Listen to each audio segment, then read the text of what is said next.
Nicolaus Copernicus, the whole story, narrated straight from Wikipedia, start to finish. Let's dive in. Nicolaus Copernicus was a Renaissance polymath who formulated a model of the universe that placed the sun rather than Earth at its center. The publication of Copernicus's model in his book De revolutionibus orbium coelestium on the revolutions of the celestial spheres, just before his death in 1543, was a major event in the history of science, triggering the Copernican Revolution and making a pioneering contribution to the scientific revolution. Though a similar heliocentric model had been developed 18 centuries earlier by Aristarchus of Samos, an ancient Greek astronomer, Copernicus likely arrived at his model independently. Copernicus was born and died in Royal Prussia, a semi-autonomous and multilingual region created within the crown of the Kingdom of Poland from lands regained from the Teutonic Order after the 13 Years' War. A polyglot and polymath, he obtained a doctorate in canon law and was a mathematician, astronomer, physician, classic scholar, translator, governor, diplomat, and economist. From 1497, he was a Warmian Cathedral chapter canon. In 1517, he derived a quantity theory of money, a key concept in economics, and in 1519, he formulated an economic principle that later came to be called Gresham's Law. Life. Nicolaus Copernicus was born on 19th in February 1473 in the city of Thorn, in the province of Royal Prussia, in the crown of the Kingdom of Poland, to German-speaking parents. His father was a merchant from Krakow, and his mother was the daughter of a wealthy Tauran merchant. Nicholas was the youngest of 4 children. His brother Andreas, Andrew, became an Augustinian canon at Frauenburg. His sister Barbara, named after her mother, became a Benedictine nun, and, in her final years, prioress of a convent in Chełmno, Kulm. She died after 1517. His sister Katharina married the businessman and Tauran city councillor Barthel Gertner and left 5 children, whom Copernicus looked after to the end of his life. Copernicus never married and is not known to have had children, but from at least 1531 until 1539.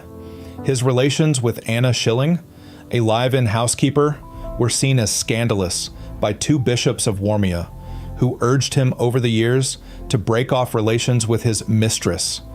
Father's family. Copernicus's father's family originally migrated to Silesia in the 13th century. The family can be traced to a village between Nysa, and Prudnik, Neustadt. The village's name has been variously spelled Copernic, Copernic, and modern Copernici. In the 14th century, members of the family began moving to various other Silesian cities, to the Polish capital, Krakow, 1367, and to Torun, 1400. In 1396, Nicolaus Copernicus, the astronomer's great-great-grandfather, became a burgher of Krakow. The father, likewise named Nicolaus Copernicus, likely the son of Jan or Johann, was first recorded in Krakow in 1448.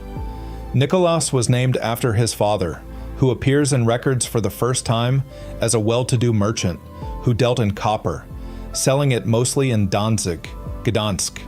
He moved from Krakow to Torun around 1458. Torun, situated on the Vistula River, was at that time embroiled in the 13 Years' War, in which the Kingdom of Poland and the Prussian Confederation, an alliance of Prussian cities, gentry, and clergy, fought the Teutonic Order over control of the region. In this war, Hanseatic cities like Danzig and Torun, Nicolaus Copernicus's hometown, chose to support the Polish king, Casimir IV Jagiellon, who promised to respect the city's traditional vast independence, which the Teutonic Order had challenged. Nicolaus's father was actively engaged in the politics of the day and supported Poland and the cities against the Teutonic Order. In 1454, he mediated negotiations between Poland's Cardinal Zbigniew Olesnicki, and the Prussian cities for repayment of war loans. In the Second Peace of Thorn, 1466, the Teutonic Order formally renounced all claims to the conquered lands, which returned to Poland as Royal Prussia and remained part of it until the First, 1772, and Second, 1793, partitions of Poland. Copernicus's father married Barbara Watson-Rode, the astronomer's mother, between 1461 and 1464. He died about 1483. Mother's family. Nicolaus's mother, Barbara Watson-Rode, was the daughter of a wealthy Tauron patrician and city councillor, Lucas Watson-Rode the Elder, deceased 1462, and Katarzyna, widow of Jan Pekau, mentioned in other sources as Katarzyna Rudiger Gente Modlibog, deceased 1476. The Modlibogs were a prominent Polish family who had been well known in Poland's history since 1271. The Watson-Rode family, like the Copernic family, had come from Silesia from near Schweidnitz, Schwidnica, and after 1360 had settled in Tauron. They soon became one of the wealthiest and most influential patrician families. Through the Watson-Rodes' extensive family relationships by marriage, Copernicus was related to wealthy families of Tauron, Thorn, Danzig, Gdansk, and Elbląg, and to prominent Polish noble families of Prussia, the Czapskis, Jawinskis, Konopakis, and Kościeleckis. Lucas and Catherine had 3 children. Lucas Watson-Rode the Younger, 1447-1512, who would become Bishop of Warmia and Copernicus's patron. Barbara, the astronomer's mother, deceased after 1495, and Christina, deceased before 1502, who in 1459 married the Tauron merchant and mayor, Tiedemann von Allen. Lucas Watson-Rode the Elder, a wealthy merchant, and in 1439-62, president of the judicial bench, was a decided opponent of the Teutonic Knights. In 1453, he was the delegate from Tauron at the Graudenz conference that planned the uprising against them. During the ensuing 13 Years' War, he actively supported the Prussian city's war effort with substantial monetary subsidies, only part of which he later reclaimed, with political activity in Tauron and Danzig, and by personally fighting in battles at Wasin, Lesen, and Malbork, Marienburg. He died in 1462. Lucas Watson-Rode the Younger, the astronomer's maternal uncle and patron, was educated at the University of Krakow and at the universities of Cologne and Bologna. He was a bitter opponent of the Teutonic Order, and its Grand Master once referred to him as the devil incarnate.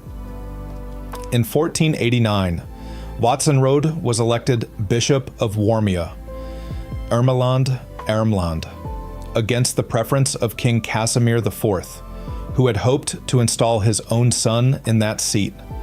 As a result, Watson-Rode quarreled with the king until Casimir IV's death 3 years later. Watson-Rode was then able to form close relations with 3 successive Polish monarchs, John I Albert, Alexander Jagiellon, and Sigismund I the Old. He was a friend and key advisor to each ruler, and his influence greatly strengthened the ties between Warmia and Poland proper. Watson-Rode came to be considered the most powerful man in Warmia, and his wealth, connections, and influence allowed him to secure Copernicus's education and career as a canon at Frombork Cathedral. Early education. Copernicus's father died around 1483, when the boy was 10. His maternal uncle, Lucas Watson-Rode the Younger, 1447-1512, took Copernicus under his wing and saw to his education and career. 6 years later, Watson-Rode was elected Bishop of Warmia. Watson-Rode maintained contacts with leading intellectual figures in Poland and was a friend of the influential Italian-born humanist and Krakow courtier Filippo Buonaccorsi. There are no surviving primary documents on the early years of Copernicus's childhood and education. Copernicus biographers assume that Watson-Rode first sent young Copernicus to St. John's School at Tauron, where he himself had been a master. Later, according to Armitage, the boy attended the cathedral school at Włocławek, up the Vistula River from Torun, which prepared pupils for entrance to the University of Krakow, 1491-1495. In the winter semester of 1491-92, Copernicus, as Nikolai de Thoronia, matriculated together with his brother Andrew at the University of Krakow.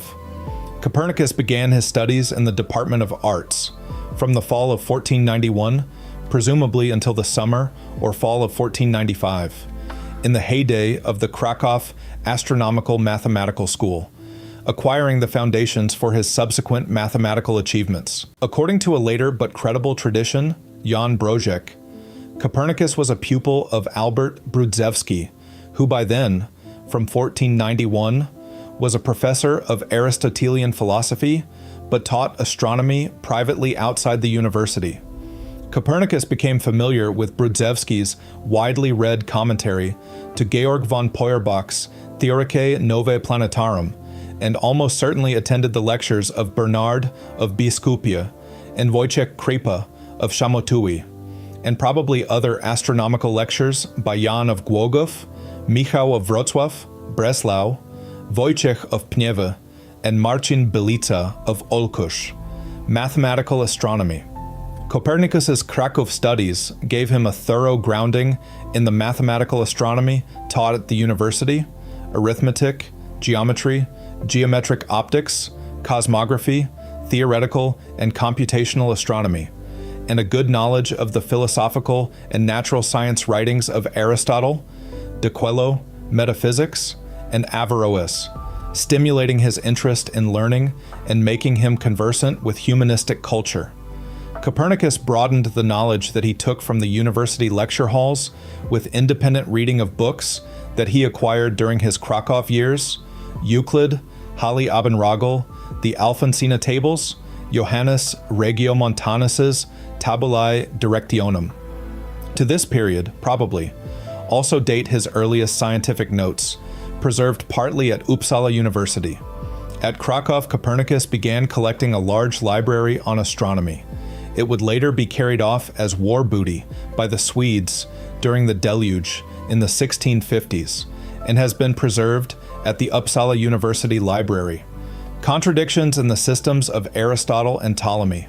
Copernicus's 4 years at Krakow played an important role in the development of his critical faculties, and initiated his analysis of logical contradictions in the two official systems of astronomy: Aristotle's theory of homocentric spheres, and Ptolemy's mechanism of eccentrics and epicycles, the surmounting and discarding of which would be the first step toward the creation of Copernicus's own doctrine of the structure of the universe. Warmia, 1495-1496.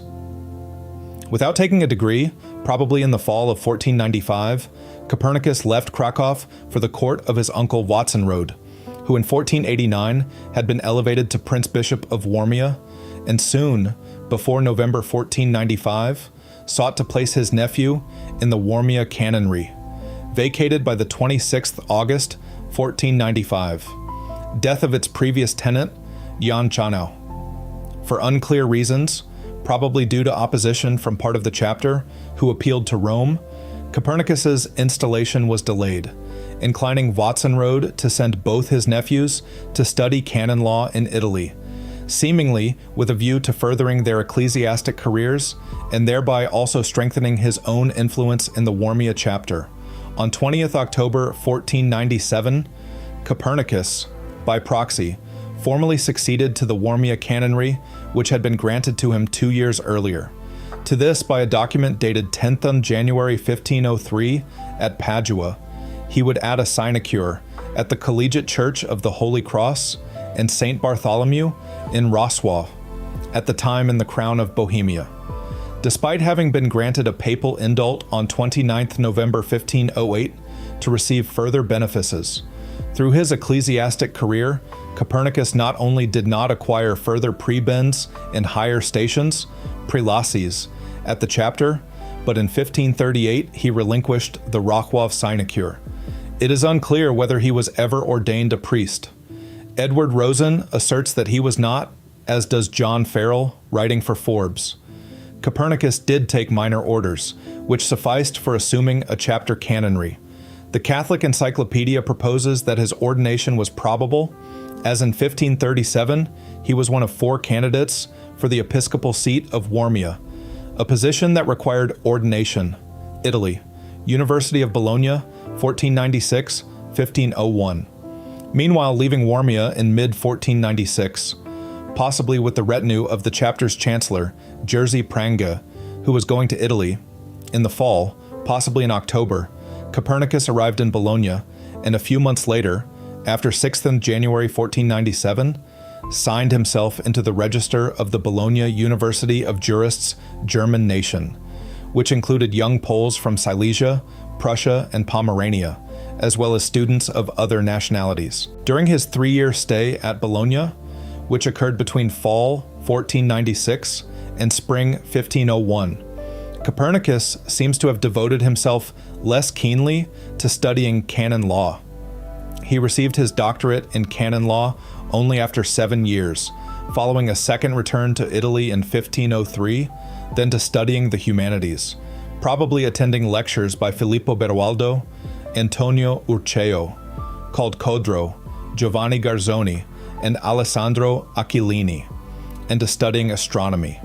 He met the famous astronomer Domenico Maria Novara da Ferrara, and became his disciple and assistant. Copernicus was developing new ideas inspired by reading the Epitome of the Almagest, Epitome in Almagestum Ptolemy, by George von Feuerbach and Johannes Regiomontanus, Venice, 1496. He verified its observations about certain peculiarities in Ptolemy's theory of the moon's motion by conducting on 9th of March, 1497, at Bologna, a memorable observation of the occultation of Aldebaran, the brightest star in the Taurus constellation, by the moon. Copernicus, the humanist, sought confirmation for his growing doubts through close reading of Greek and Latin authors: Pythagoras, Aristarchus of Samos, Cleomedes, Cicero, Pliny the Elder, Plutarch, Philolaus, Heraclides, Ekphantos, Plato, gathering, especially while at Padua, fragmentary historic information about ancient, astronomical, cosmological, and calendar systems. Rome 1500. Copernicus spent the Jubilee year 1500 in Rome, where he arrived with his brother Andrew that spring, doubtless to perform an apprenticeship at the Papal Curia. Here too, however, he continued his astronomical work begun at Bologna, observing, for example, a lunar eclipse on the night of 5 to 6th of November, 1500. According to a later account by Rheticus, Copernicus also, probably privately, rather than at the Roman Sapienza, as a professor mathematum, professor of astronomy, delivered to numerous students and leading masters of the science public lectures devoted probably to a critique of the mathematical solutions of contemporary astronomy. University of Padua, 1501-1503. On his return journey, doubtless stopping briefly at Bologna, in mid-1501, Copernicus arrived back in Warmia, after receiving a 2-year extension of leave from the chapter on 28th July to study medicine, since he may in future be a useful medical advisor to our Reverend Superior, Bishop Lucas Watsonrode, and the gentlemen of the chapter. He returned to Italy in late summer or autumn, probably accompanied by his brother Andrew and by Canon Bernhard Scultetti. This time he studied at the University of Padua, famous as a seat of medical learning, and, except for a brief visit to Ferrara in May-June 1503, to pass examinations for and receive his doctorate in canon law. He remained at Padua from fall 1501 to summer 1503. Copernicus studied medicine, probably under the direction of leading Padua professors: Bartolomeo da Montagnana, Girolamo Fracastoro, Gabriele Zerbi, Alessandro Benedetti, and read medical treatises that he acquired at this time by Valescus de Taranta, John Mesue, Hugo Senensis, John Ketham, Arnold de Villanova, and Michel Savonarola, which would form the embryo of his later medical library, astrology. One of the subjects that Copernicus must have studied was astrology, since it was considered an important part of a medical education. However, unlike most other prominent Renaissance astronomers, he appears never to have practiced or expressed any interest in astrology. Greek studies. As at Bologna, Copernicus did not limit himself to his official studies. It was probably the Padua years that saw the beginning of his Hellenistic interests. He familiarized himself with Greek language and culture with the aid of Theodorus Gaza's Grammar, 1495, and Johannes Baptista Crestonius's Dictionary, 1499. Expanding his studies of antiquity, begun at Bologna, to the writings of Bessarion, Lorenzo Valla, and others. There also seems to be evidence that it was during his Padua stay that the idea finally crystallized, of basing a new system of the world on the movement of the Earth. As the time approached for Copernicus to return home, in spring 1503, he journeyed to Ferrara, where, on 31st May 1503, having passed the obligatory examinations, he was granted the degree of Doctor of Canon Law, Nicolaus Copernicus de Prussia, jure canonico, et doctoratus. No doubt it was soon after, at latest, in fall 1503, that he left Italy for good to return to Warmia. Planetary observations. Copernicus made 3 observations of Mercury, with errors of 3, 15, and 1 minutes of arc. He made 1 of Venus, with an error of 24 minutes. 4 were made of Mars, with errors of 2, 20, 77, and 137 minutes. 4 observations were made of Jupiter, with errors of 32, 51, 11, and 25 minutes. He made 4 of Saturn, with errors of 31, 20, 23, and 4 minutes. Other observations. With Novara, Copernicus observed an occultation of Aldebaran by the moon on 9th of March 1497. Copernicus also observed a conjunction of Saturn and the moon on 4th of March 1500. He saw an eclipse of the moon on 6th November 1500. Work. Having completed all his studies in Italy, 30-year-old Copernicus returned to Warmia, where he would live out the remaining 40 years of his life, apart from brief journeys to Krakow and to nearby Prussian cities: Torun, Thorn, Gdansk, Danzig, Elbląg, Elbing, Grudziądz, Graudenz, Malbork, Marienburg, Königsberg, Królewicz. The Prince-Bishopric of Warmia enjoyed substantial autonomy, with its own diet, parliament, and monetary unit, the same as in the other parts of Royal Prussia, and treasury. Copernicus was his uncle's secretary and physician from 1503 to 1510, or perhaps until his uncle's death on 29th of March 1512, and resided in the bishop's castle at Lidzbark, Heilsberg, where he began work on his heliocentric theory. In his official capacity, he took part in nearly all his uncle's political, ecclesiastic, and administrative economic duties. From the beginning of 1504, Copernicus accompanied Vatsenrode to sessions of the Royal Prussian Diet held at Malbork and Elbląg, and Wright, Dobzhitsky, and Hajdukewicz. Participated in all the more important events in the complex diplomatic game that ambitious politician and statesman played in defense of the particular interests of Prussia and Warmia, between hostility to the Teutonic Order and loyalty to the Polish crown. In 1504-1512, Copernicus made numerous journeys as part of his uncle's retinue in 1504 to Torun and Gdansk, to a session of the Royal Prussian Council in the presence of Poland's king, Alexander Jagiellon, to sessions of the Prussian Diet at Malbork, 1506, Elbląg, 1507, and Stum, 1512, and he may have attended a Posen session, 1510, and the coronation of Poland's king Sigismund, the First, the Old, in Krakow, 1507. Vatnsroda's itinerary suggests that in spring 1509, Copernicus may have attended the Krakow Sejm. It was probably on the latter occasion in Krakow that Copernicus submitted for printing at Johann Haller's press his translation from Greek to Latin of a collection by the 7th century Byzantine historian Theophylact Simocatta of 85 brief poems called epistles, or letters, supposed to have passed between various characters in a Greek story. They are of three kinds: moral, offering advice on how people should live; pastoral, giving little pictures of shepherd life; and amorous, comprising love poems. They are arranged to follow one another in a regular rotation of subjects.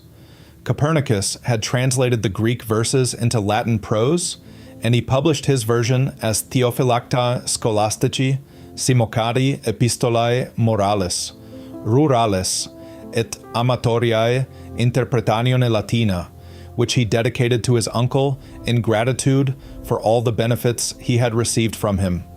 With this translation, Copernicus declared himself on the side of the humanists in the struggle over the question of whether Greek literature should be revived.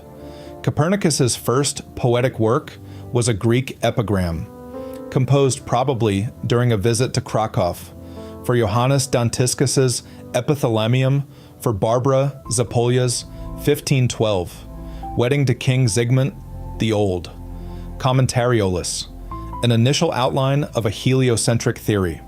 Sometime before 1514, Copernicus wrote an initial outline of his heliocentric theory, known only from later transcripts, by the title, perhaps given to it by a copyist, Nicolaus Copernici de Hypothesibus, Motuum Coelestium, Assa Constitutus, Commentariolus, commonly referred to as the Commentariolus. It was a succinct theoretical description of the world's heliocentric mechanism without mathematical apparatus, and differed in some important details of geometric construction from De Revolutionibus, but it was already based on the same assumptions regarding Earth's triple motions. The Commentariolus, which Copernicus consciously saw as merely a first sketch for his planned book, was not intended for printed distribution. He made only a very few manuscript copies available to his closest acquaintances, including, it seems, several Krakow astronomers with whom he collaborated in 1515-1530 in observing eclipses. Tycho Brahe would include a fragment from the Commentariolus in his own treatise, Astronomiae Instauratae pro Gymnasmata, published in Prague in 1602, based on a manuscript that he had received from the Bohemian physician and astronomer Tadeusz Hajek, a friend of Rheticus. The Commentariolus would appear complete in print for the first time only in 1878. Astronomical Observations, 1513-1516. In 1510 or 1512, Copernicus moved to Frombork, a town to the northwest at the Vistula Lagoon on the Baltic Sea coast. There, in April 1512, he participated in the election of Fabian of Lausanne as Prince Bishop of Warmia. It was only in early June 1512 that the chapter gave Copernicus an external curia, a house outside the defensive walls of the Cathedral Mount. In 1514, he purchased the northwestern tower within the walls of the Frombork stronghold. He would maintain both these residences to the end of his life, despite the devastation of the chapter's buildings by a raid against Frauenburg carried out by the Teutonic Order in January 1520, during which Copernicus's astronomical instruments were probably destroyed. Copernicus conducted astronomical observations in 1513, 1516, presumably from his external curia, and in 1522, 1543, from an unidentified small tower, Turricula, using primitive instruments modeled on ancient ones, the quadrant, triquetrum, armillary sphere. At Frombork, Copernicus conducted over half of his more than 60 registered astronomical observations, administrative duties in Warmia. Having settled permanently at Frombork, where he would reside to the end of his life, with interruptions in 1516, 1519 and 1520-21, Copernicus found himself at the Warmia chapter's economic and administrative center, which was also one of Warmia's two chief centers of political life.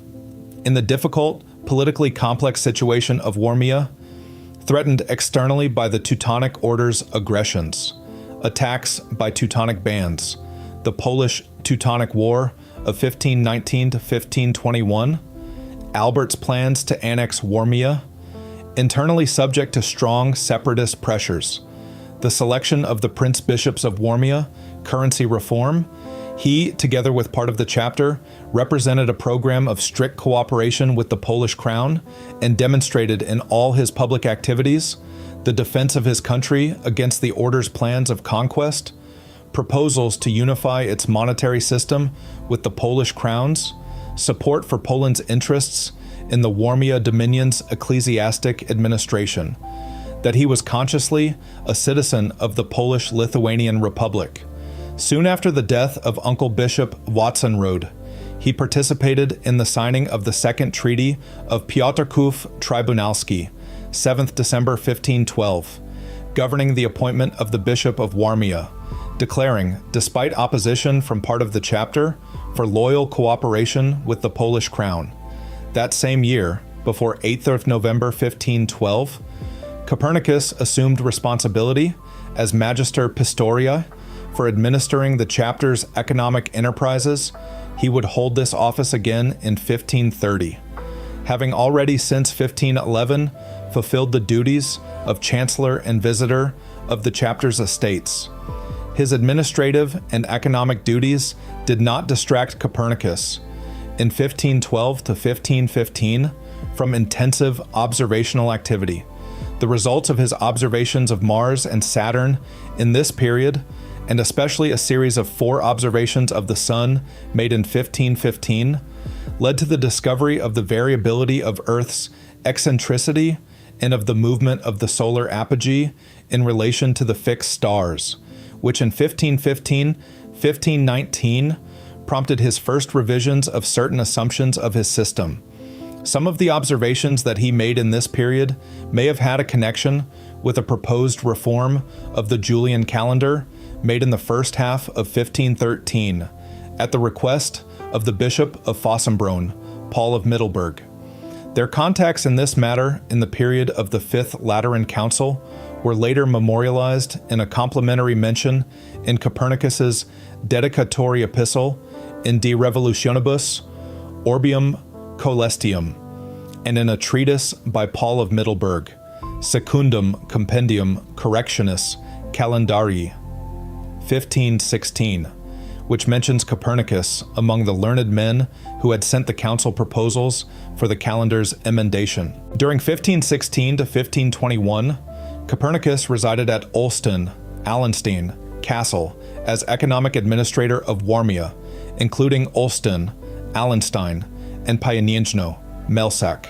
While there, he wrote a manuscript, Locationes Mansorum Desertorum, Locations of Deserted Fiefs, with a view to populating those fiefs with industrious farmers and so bolstering the economy of Warmia.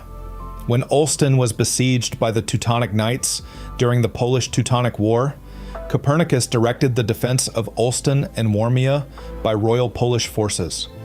He also represented the Polish side in the ensuing peace negotiations, advisor on monetary reform. Copernicus for years advised the Royal Prussian Sejmik on monetary reform, particularly in the 1520s, when that was a major question in regional Prussian politics. In 1526, he wrote a study on the value of money, Monetae Cudendae ratio. In it, he formulated an early iteration of the theory called Gresham's law, that bad, debased coinage drives good, undebased coinage out of circulation. Several decades before Thomas Gresham, he also, in 1517, set down a quantity theory of money, a principal concept in modern economics. Copernicus's recommendations on monetary reform were widely read by leaders of both Prussia and Poland in their attempts to stabilize currency. Copernican system presented to the Pope. In 1533, Johann Widmanstätter, secretary to Pope Clement VII, explained Copernicus's heliocentric system to the Pope and two cardinals. The Pope was so pleased that he gave Widmanstätter a valuable gift. In 1535, Bernard Łapowski wrote a letter to a gentleman in Vienna, urging him to publish an enclosed almanac, which he claimed had been written by Copernicus. This is the only mention of a Copernicus almanac in the historical records. The almanac was likely Copernicus's tables of planetary positions. Łapowski's letter mentions Copernicus's theory about the motions of the Earth. Nothing came of Łapowski's request because he died a couple of weeks later. Following the death of Prince Bishop of Warmia Mauritius Ferber, 1st July 1537, Copernicus participated in the election of his successor, Johannes Dantiscus, 20th September 1537. Copernicus was one of 4 candidates for the post, written in at the initiative of Tiedemann Giese, but his candidacy was actually pro forma. Since Dantiscus had earlier been named coadjutor bishop to Ferber, and since Dantiscus had the backing of Poland's king Sigismund I. At first, Copernicus maintained friendly relations with the new prince bishop, assisting him medically in spring 1538 and accompanying him that summer on an inspection tour of chapter holdings.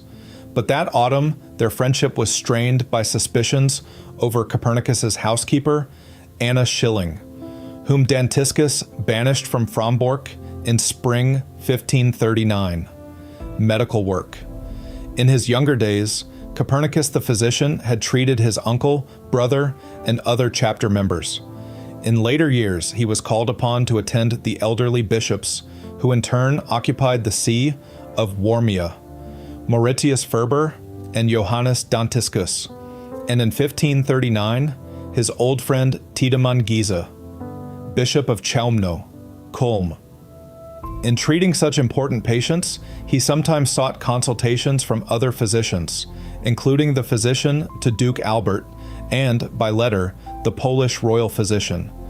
In the spring of 1541, Duke Albert, former Grand Master of the Teutonic Order, who had converted the monastic state of the Teutonic Knights into a Lutheran and hereditary realm, the Duchy of Prussia, upon doing homage to his uncle, the King of Poland, Sigismund I, summoned Copernicus to Königsberg to attend the Duke's counselor, Georg von Kuenheim, who had fallen seriously ill and for whom the Prussian doctors seemed unable to do anything. Copernicus went willingly. He had met von Kuenheim during negotiations over reform of the coinage, and Copernicus had come to feel that Albert himself was not such a bad person. The two had many intellectual interests in common. The chapter readily gave Copernicus permission to go, as it wished to remain on good terms with the Duke, despite his Lutheran faith. In about a month, the patient recovered, and Copernicus returned to Frombork. For a time, he continued to receive reports on von Kuenheim's condition and to send him medical advice by letter. Protestant attacks on the Copernican system. Some of Copernicus's close friends turned Protestant, but Copernicus never showed a tendency in that direction. The first attacks on him came from Protestants. Wilhelm Gnaeus, a Dutch refugee settled in Elbląg, wrote a comedy in Latin, Morosopus, the Foolish Sage, and staged it at the Latin school that he had established there. In the play, Copernicus was caricatured as the eponymous Morosophus, a haughty, cold, aloof man who dabbled in astrology, considered himself inspired by God, and was rumored to have written a large work that was moldering in a chest. Elsewhere, Protestants were the first to react to news of Copernicus's theory. Melanchthon wrote, "Some people believe that it is excellent and correct to work out a thing as absurd as did that Sarmatian, Polish astronomer, who moves the earth and stops the sun. Indeed, wise rulers should have curbed such light-mindedness."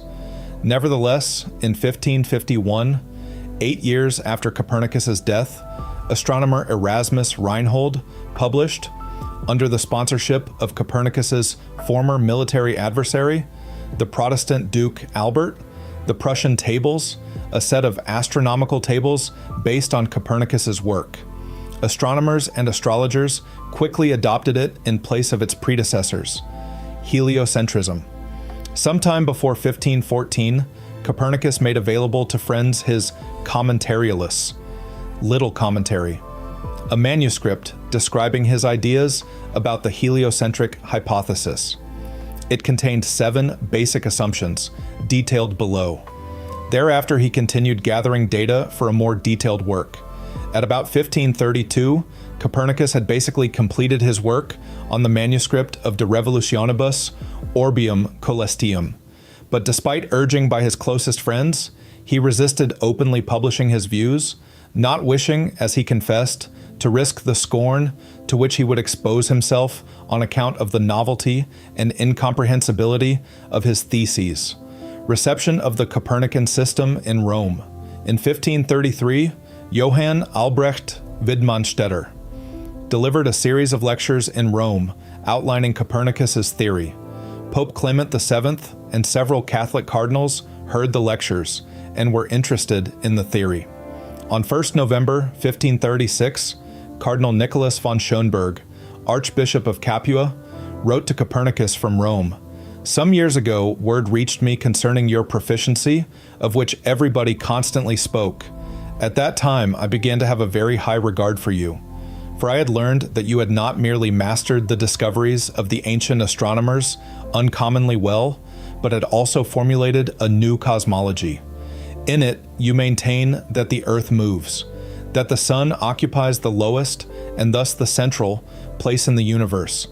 Therefore, with the utmost earnestness, I entreat you, most learned sir, unless I inconvenience you, to communicate this discovery of yours to scholars, and at the earliest possible moment to send me your writings on the sphere of the universe, together with the tables, and whatever else you have that is relevant to this subject." By then, Copernicus's work was nearing its definitive form, and rumors about his theory had reached educated people all over Europe. Despite urgings from many quarters, Copernicus delayed publication of his book, perhaps from fear of criticism, a fear delicately expressed in the subsequent dedication of his masterpiece to Pope Paul III. Scholars disagree on whether Copernicus's concern was limited to possible astronomical and philosophical objections, or whether he was also concerned about religious objections. De revolutionibus orbium coelestium. Copernicus was still working on De revolutionibus orbium coelestium, even if not certain that he wanted to publish it, when in 1539, Georg Joachim Rheticus, a Wittenberg mathematician, arrived in Frombork. Philip Melanchthon, a close theological ally of Martin Luther, had arranged for Rheticus to visit several astronomers and study with them. Rheticus became Copernicus's pupil, staying with him for 2 years and writing a book, Narratio Prima, First Account, outlining the essence of Copernicus's theory. In 1542, Rheticus published a treatise on trigonometry by Copernicus, later included as chapters 13 and 14 of Book 1 of De Revolutionibus.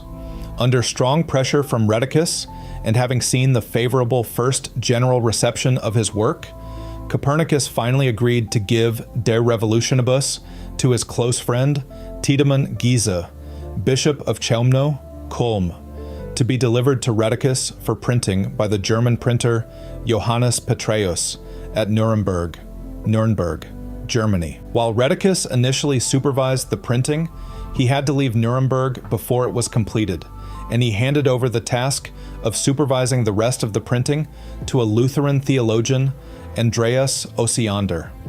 Osiander added an unauthorized and unsigned preface, defending Copernicus's work against those who might be offended by its novel hypotheses. He argued that different hypotheses are sometimes offered for one and the same motion, and therefore the astronomer will take as his first choice that hypothesis which is the easiest to grasp. According to Osiander, these hypotheses need not be true nor even probable, If they provide a calculus consistent with the observations, that alone is enough. Death. Toward the close of 1542, Copernicus was seized with apoplexy and paralysis, and he died at age 70 on 24th May 1543. Legend has it that he was presented with the final printed pages of his De Revolutionibus Orbium Coelestium on the very day that he died, allowing him to take farewell of his life's work. He is reputed to have awoken from a stroke-induced coma, looked at his book, and then died peacefully. Copernicus was reportedly buried in Frombork Cathedral, where a 1580 epitaph stood until being defaced. It was replaced in 1735. For over 2 centuries, archaeologists searched the cathedral in vain for Copernicus's remains. Efforts to locate them in 1802, 1909, 1939 had come to naught. In 2004, a team led by Jerzy Gonsowski, head of an archaeology and anthropology institute in Putusk, began a new search, guided by the research of historian Jerzy Sikorski. In August 2005, after scanning beneath the cathedral floor, they discovered what they believed to be Copernicus's remains. The discovery was announced only after further research on 3rd November 2008. Gonsowski said he was almost 100% sure it is Copernicus. Forensic expert Captain Dariusz Zajdel of the Polish Police Central Forensic Laboratory used the skull to reconstruct a face that closely resembled the features, including a broken nose and a scar above the left eye, on a Copernicus self-portrait. The expert also determined that the skull belonged to a man who had died around age 70. Copernicus's age at the time of his death. The grave was in poor condition, and not all the remains of the skeleton were found. Missing, among other things, was the lower jaw. The DNA from the bones found in the grave matched hair samples, taken from a book owned by Copernicus, which was kept at the library of the University of Uppsala in Sweden. On 22nd May 2010, Copernicus was given a second funeral in a mass, led by Joseph Kowalczyk, the former papal nuncio to Poland and newly named Primate of Poland. Copernicus's remains were reburied in the same spot in Frombork Cathedral, where part of his skull and other bones had been found. A black granite tombstone identifies him as the founder of the heliocentric theory, and also a church canon. The tombstone bears a representation of Copernicus's model of the solar system, a golden sun encircled by 6 of the planets. Copernican system, predecessors. Philolaus, c. 470, c. 385 BCE, described an astronomical system in which a central fire, different from the sun, occupied the center of the universe, and a counter-Earth, the Earth, Moon.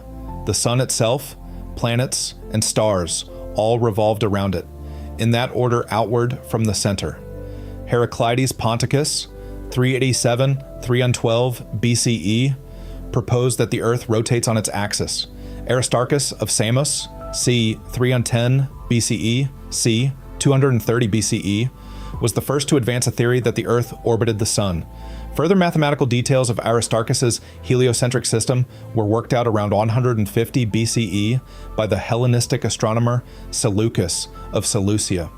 Though Aristarchus's original text has been lost, a reference in Archimedes' book, The Sand Reckoner, Archimedes Syracusani, Arenarius, and Dimensio Circuli, describes a work by Aristarchus in which he advanced the heliocentric model.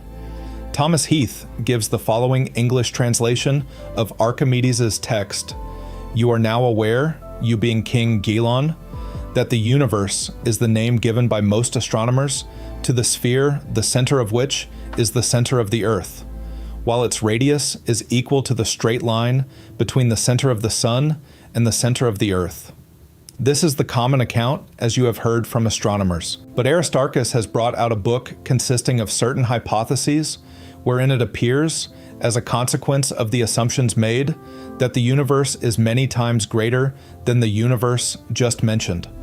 His hypotheses are that the fixed stars and the sun remain unmoved, that the Earth revolves about the Sun on the circumference of a circle, the Sun lying in the middle of the orbit, and that the sphere of the fixed stars, situated about the same center as the Sun, is so great that the circle in which he supposes the Earth to revolve bears such a proportion to the distance of the fixed stars as the center of the sphere bears to its surface.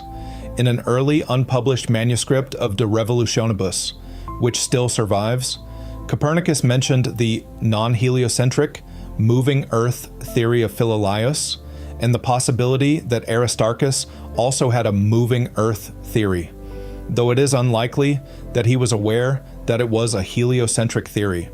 He removed both references from his final published manuscript. Copernicus was probably aware that Pythagoras' system involved a moving Earth. The Pythagorean system was mentioned by Aristotle. Copernicus owned a copy of Giorgio Valla's De Expotendis et Fugiendis Rebus, which included a translation of Plutarch's reference to Aristarchus's heliostaticism. In Copernicus's dedication of On the Revolutions to Pope Paul III, which Copernicus hoped would dampen criticism of his heliocentric theory by babblers, completely ignorant of astronomy. The book's author wrote that in rereading all of philosophy, in the pages of Cicero and Plutarch, he had found references to those few thinkers who dared to move the Earth against the traditional opinion of astronomers and almost against common sense. The prevailing theory during Copernicus's lifetime was the one that Ptolemy published in his Almagest C, 150 CE. The Earth was the stationary center of the universe. Stars were embedded in a large outer sphere that rotated rapidly, approximately daily, while each of the planets, the Sun and the Moon, were embedded in their own smaller spheres.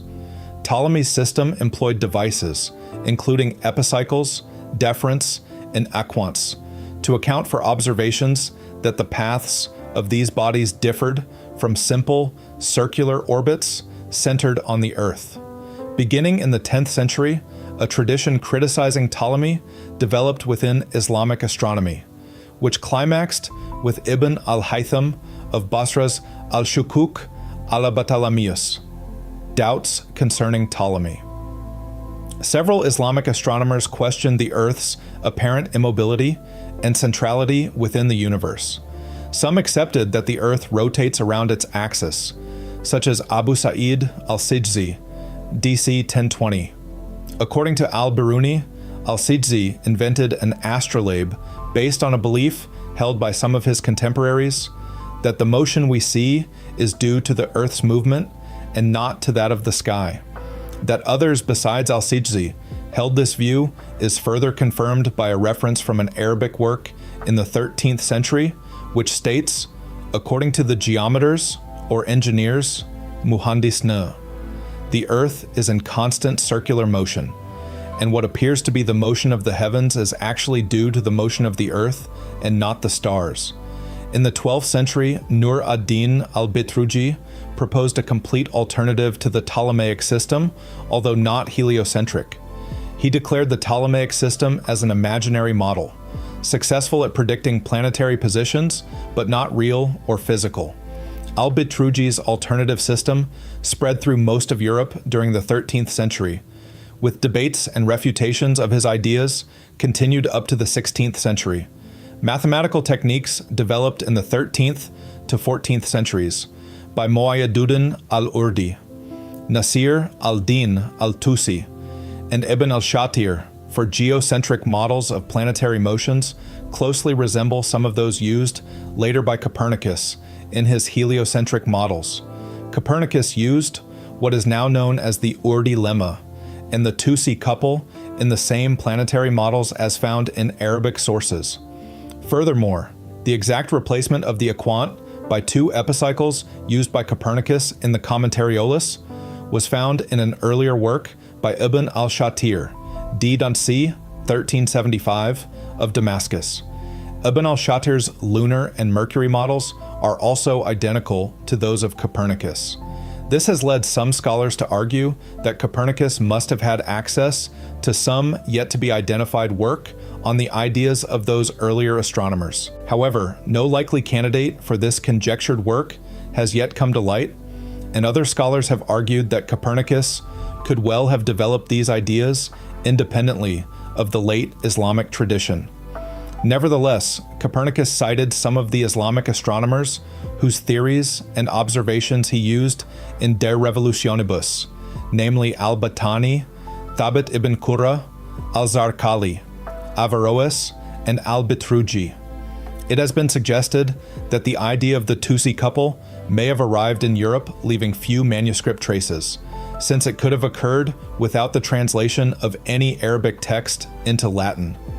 One possible route of transmission may have been through Byzantine science.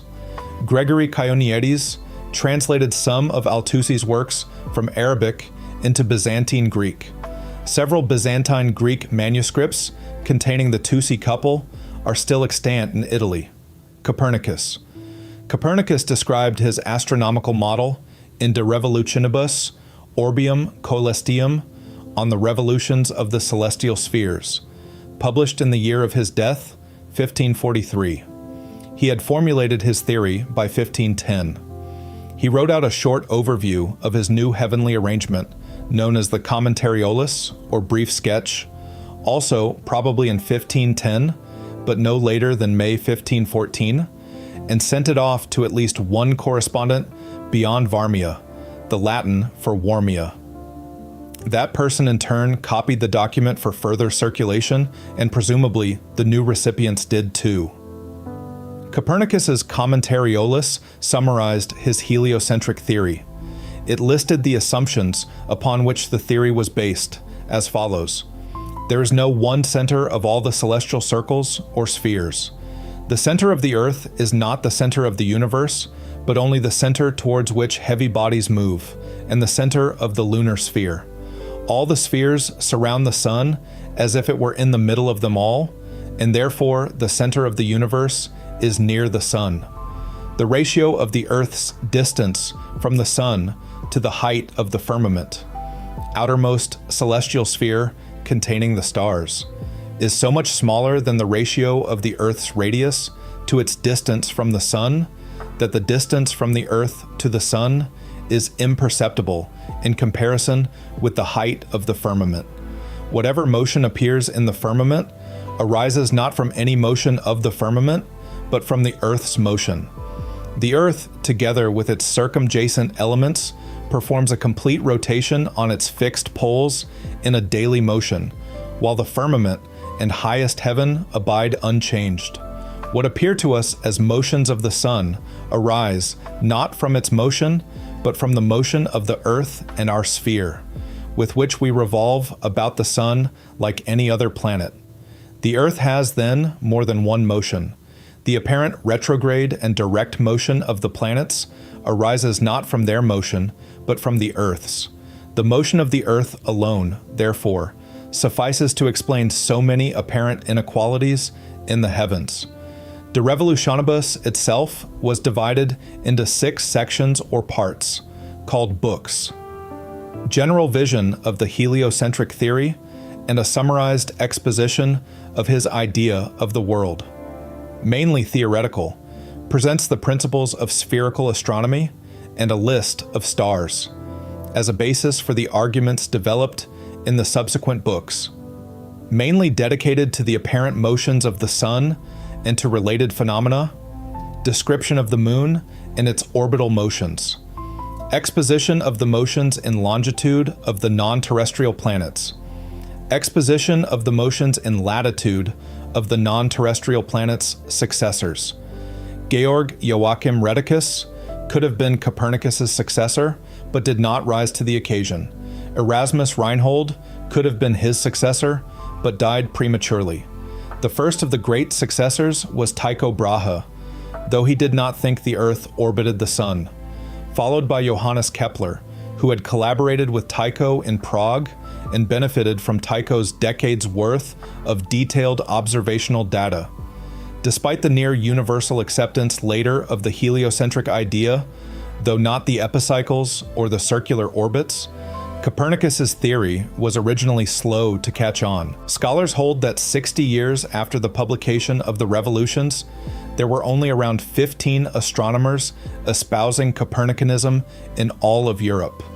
Thomas Digges and Thomas Harriot in England, Giordano Bruno and Galileo Galilei in Italy, Diego Zuniga in Spain, Simon Stevin in the Low Countries, and in Germany, the largest group, Georg Joachim Rheticus, Michael Maslin, Christoph Rothmann, who may have later recanted, and Johannes Kepler. Additional possibilities are Englishman William Gilbert, along with Achilles Gasser, Georg Vogelin, Valentin Otto, and Tiedemann Giese. The Barnabite priest Redento Baranzano supported Copernicus's view in his Uranoscopia, 1617, but was forced to retract it. Arthur Koestler, in his popular book The Sleepwalkers, asserted that Copernicus's book had not been widely read on its first publication. This claim was trenchantly criticized by Edward Rosen and has been decisively disproved by Owen Gingerich, who examined nearly every surviving copy of the first two editions and found copious marginal notes by their owners throughout many of them. Gingerich published his conclusions in 2004 in the book Nobody Read. The intellectual climate of the time remained dominated by Aristotelian philosophy and the corresponding Ptolemaic astronomy. At that time, there was no reason to accept the Copernican theory except for its mathematical simplicity, by avoiding using the equant in determining planetary positions.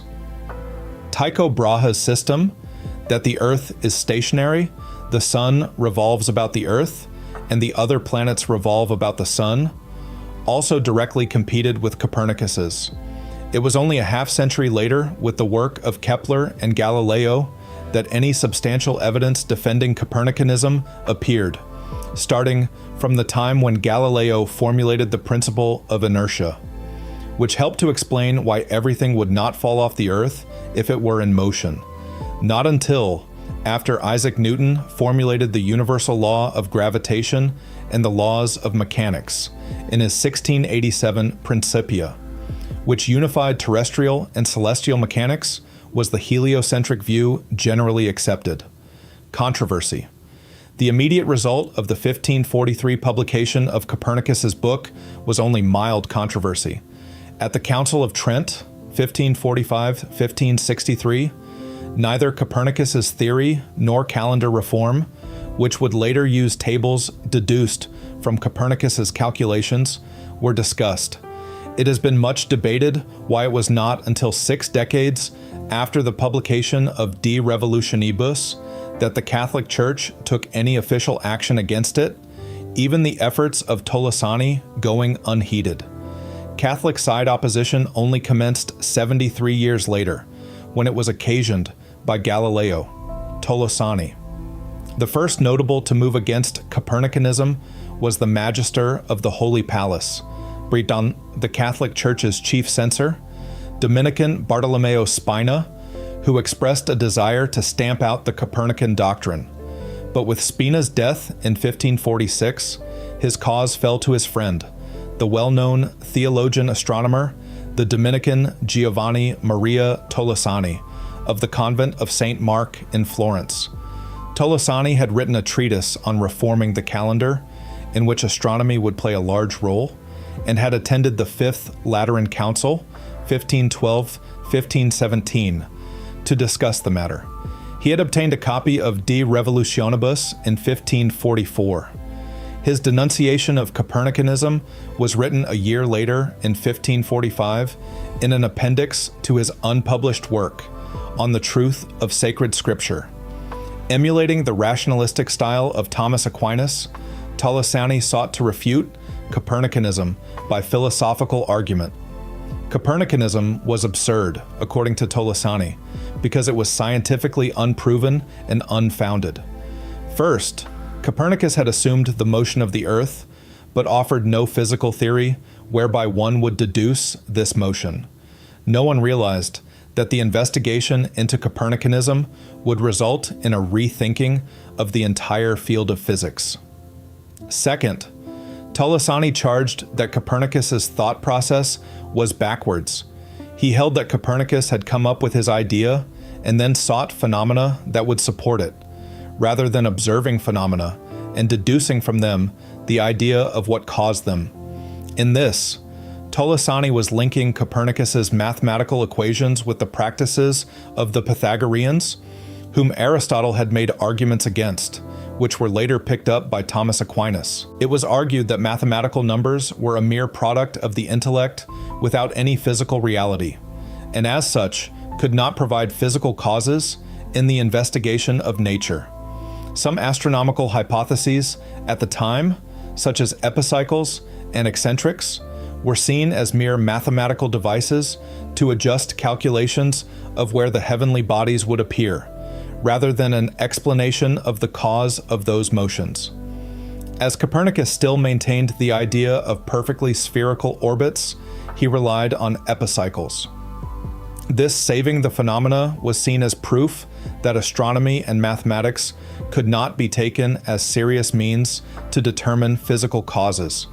Tolosani invoked this view in his final critique of Copernicus, saying that his biggest error was that he had started with inferior fields of science to make pronouncements about superior fields. Copernicus had used mathematics and astronomy to postulate about physics and cosmology, rather than beginning with the accepted principles of physics and cosmology to determine things about astronomy and mathematics. Thus, Copernicus seemed to be undermining the whole system of the philosophy of science at the time. Tolosani held that Copernicus had fallen into philosophical error because he had not been versed in physics and logic. Anyone without such knowledge would make a poor astronomer and be unable to distinguish truth from falsehood. Because Copernicanism had not met the criteria for scientific truth set out by Thomas Aquinas, Tolosani held that it could only be viewed as a wild, unproven theory. Tolosani recognized that the ad lectorum preface to Copernicus's book was not actually by him. Its thesis that astronomy as a whole would never be able to make truth claims was rejected by Tolosani, though he still held that Copernicus's attempt to describe physical reality had been faulty. He found it ridiculous that ad lectorum had been included in the book, unaware that Copernicus had not authorized its inclusion. Tolosani wrote, "By means of these words of the ad lectorum, the foolishness of this book's author is rebuked. For by a foolish effort, he, Copernicus, tried to revive the weak Pythagorean opinion that the element of fire was at the center of the universe, long ago deservedly destroyed, since it is expressly contrary to human reason and also opposes Holy Writ. From this situation, there could easily arise disagreements between Catholic expositors of Holy Scripture and those who might wish to adhere obstinately to this false opinion." Tolosani declared, "Nicolaus Copernicus neither read nor understood the arguments of Aristotle, the philosopher, and Ptolemy, the astronomer." Tolosani wrote that Copernicus is expert indeed in the sciences of mathematics and astronomy, but he is very deficient in the sciences of physics and logic.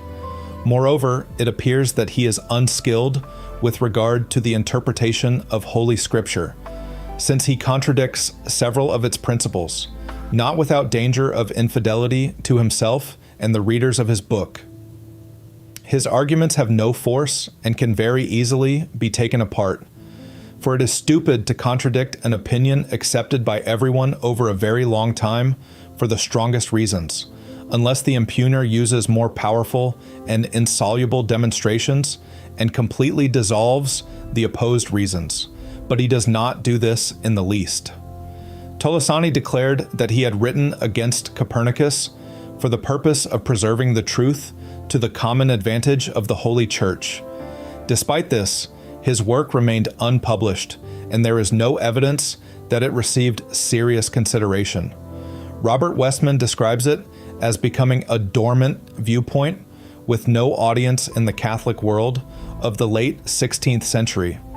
but also notes that there is some evidence that it did become known to Tommaso Caccini, who would criticize Galileo in a sermon in December 1613, Theology.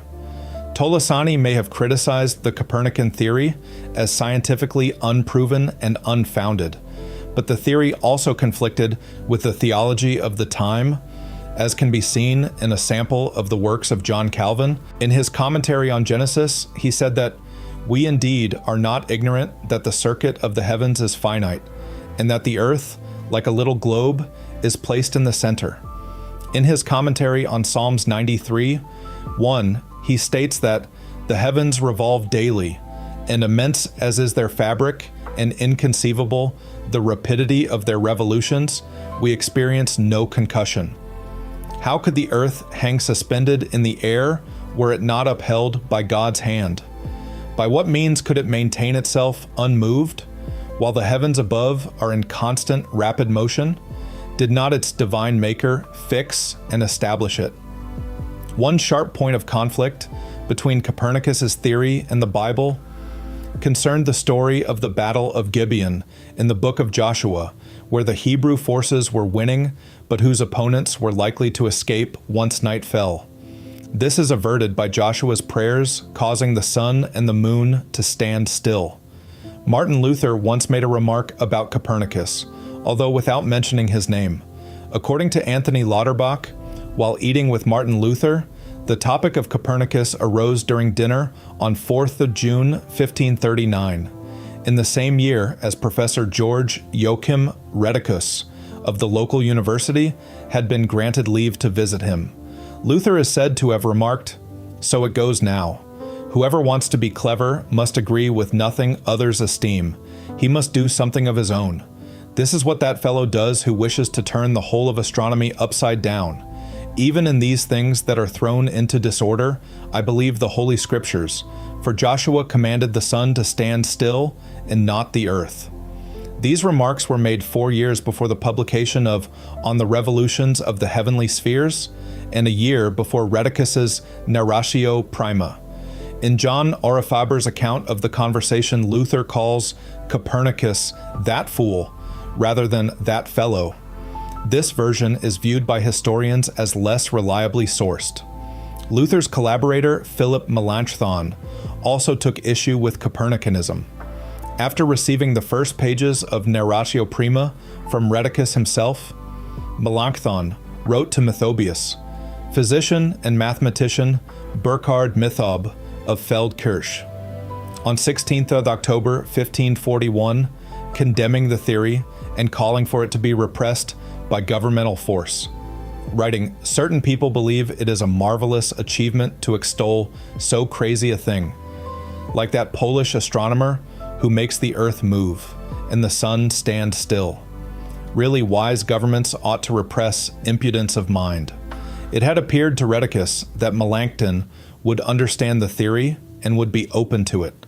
This was because Melanchthon had taught Ptolemaic astronomy and had even recommended his friend Rheticus to an appointment to the deanship of the Faculty of Arts and Sciences at the University of Wittenberg after he had returned from studying with Copernicus. Rheticus's hopes were dashed when 6 years after the publication of De Revolutionibus, Melanchthon published his Initia Doctrinae Physicae, presenting 3 grounds to reject Copernicanism. These were the evidence of the senses, the 1,000-year consensus of men of science, and the authority of the Bible. Blasting the new theory, Melanchthon wrote, "Out of love for novelty, or in order to make a show of their cleverness, some people have argued that the earth moves. They maintain that neither the 8th sphere nor the sun moves, whereas they attribute motion to the other celestial spheres, and also place the earth among the heavenly bodies. Nor were these jokes invented recently.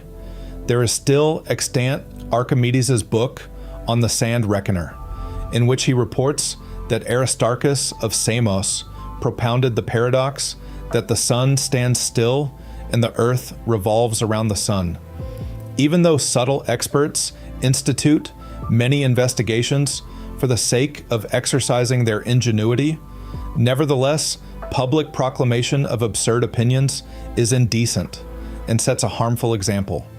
Melanchthon went on to cite Bible passages and then declare, "Encouraged by this divine evidence, let us cherish the truth, and let us not permit ourselves to be alienated from it by the tricks of those who deem it an intellectual honor to introduce confusion into the arts." In the first edition of Initia Doctrinae Physicae, Melanchthon even questioned Copernicus's character, claiming his motivation was either from love of novelty or from desire to appear clever. These more personal attacks were largely removed by the second edition in 1550. Another Protestant theologian who disparaged heliocentrism on scriptural grounds was John Owen. In a passing remark in an essay on the origin of the Sabbath, he characterized the late hypothesis, fixing the sun as in the center of the world, as being built on fallible phenomena and advanced by many arbitrary presumptions against evident testimonies of Scripture. In Roman Catholic circles, Copernicus's book was incorporated into scholarly curricula throughout the 16th century. For example, at the University of Salamanca in 1561, it became one of 4 textbooks that students of astronomy could choose from, and in 1594 it was made mandatory. German Jesuit Nicolaus Copernicus was one of the first Catholics to write against Copernicus's theory as heretical, citing the Joshua passage in a work published in 1609-1610, and again in a book in 1612. In his 12th April 1615 letter to a Catholic defender of Copernicus, Paolo Antonio Foscarini, Catholic Cardinal Robert Bellarmine, condemned Copernican theory, writing, "Not only the Holy Fathers, but also the modern commentaries on Genesis, the Psalms, Ecclesiastes, and Joshua, you will find all agreeing in the literal interpretation that the sun is in heaven and turns around the earth with great speed, and that the earth is very far from heaven and sits motionless at the center of the world.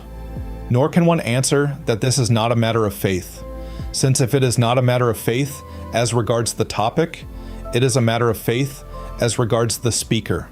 And so it would be heretical to say that Abraham did not have 2 children and Jacob 12, as well as to say that Christ was not born of a virgin, because both are said by the Holy Spirit through the mouth of prophets and apostles." 1 year later, the Roman Inquisition prohibited Copernicus's work. Nevertheless, the Spanish Inquisition never banned the De Revolutionibus, which continued to be taught at Salamanca, Ingoli.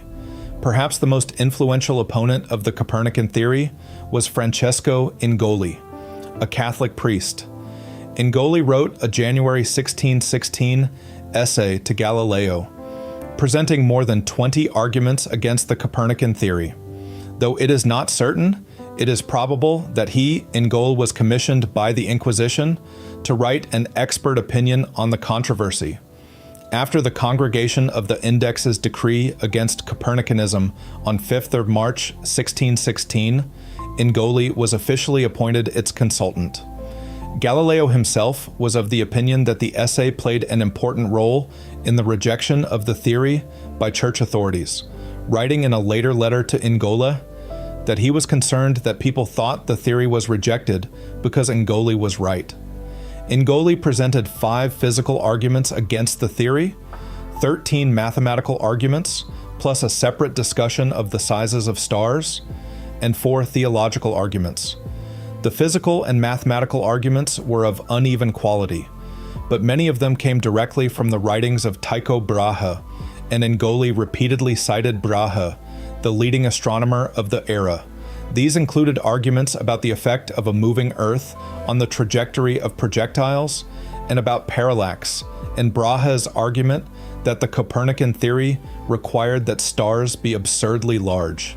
2 of Ingoli's theological issues with the Copernican theory were common Catholic beliefs not directly traceable to Scripture, the doctrine that hell is located at the center of Earth and is most distant from heaven, and the explicit assertion that Earth is motionless in a hymn sung on Tuesdays as part of the liturgy of the hours of the divine office, prayers regularly recited by priests.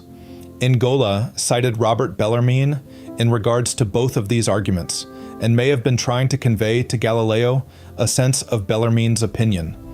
Ingoli also cited Genesis 1:14, where God places lights in the firmament of the heavens to divide the day from the night.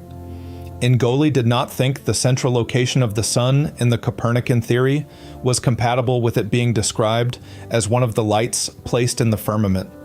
Like previous commentators, Ingoli also pointed to the passages about the Battle of Gibeon. He dismissed arguments that they should be taken metaphorically, saying replies which assert that Scripture speaks according to our mode of understanding are not satisfactory, both because in explaining the sacred writings, the rule is always to preserve the literal sense when it is possible, as it is in this case, and also because all the church fathers unanimously take this passage to mean that the sun which was truly moving stopped at Joshua's request.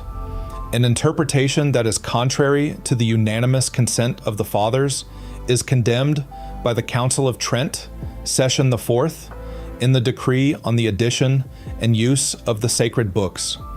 Furthermore, although the council speaks about matters of faith and morals, nevertheless it cannot be denied that the Holy Fathers would be displeased with an interpretation of sacred scriptures which is contrary to their common agreement. However, Ingoli closed the essay by suggesting Galileo respond primarily to the better of his physical and mathematical arguments rather than to his theological arguments, writing, "Let it be your choice to respond to this, either entirely or in part, clearly at least to the mathematical and physical arguments, and not to all, even of these, but to the more weighty ones." When Galileo wrote a letter in reply to Ingoli years later, he in fact only addressed the mathematical and physical arguments. In March 1616, in connection with the Galileo affair, the Roman Catholic Church's Congregation of the Index issued a decree suspending de revolutionibus until it could be corrected, on the grounds of ensuring that Copernicanism, which it described as a false Pythagorean doctrine, altogether contrary to the Holy Scripture, would not creep any further to the prejudice of Catholic truth. The corrections consisted largely of removing or altering wording that spoke of heliocentrism as a fact, rather than a hypothesis. The corrections were made based largely on work by Ingoli, Galileo. On the orders of Pope Paul V, Cardinal Robert Bellarmine gave Galileo prior notice that the decree was about to be issued, and warned him that he could not hold or defend the Copernican doctrine.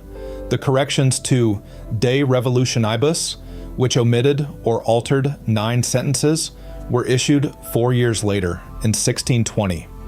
In 1633, Galileo Galilei was convicted of grave suspicion of heresy for following the position of Copernicus, which is contrary to the true sense and authority of Holy Scripture, and was placed under house arrest for the rest of his life. At the instance of Roger Boscovich, the Catholic Church's 1758 Index of Prohibited Books omitted the general prohibition of works defending heliocentrism, but retained the specific prohibitions of the original uncensored versions of De Revolutionibus and Galileo's dialogue concerning the 2 chief world systems. Those prohibitions were finally dropped from the 1835 Index. That's the complete article. If you made it this far, you'll love the rest of the channel. Subscribe for a new Wikipedia deep dive every single day. The next video is on screen now, and if there's a topic you want narrated, drop it in the comments. Thanks for watching.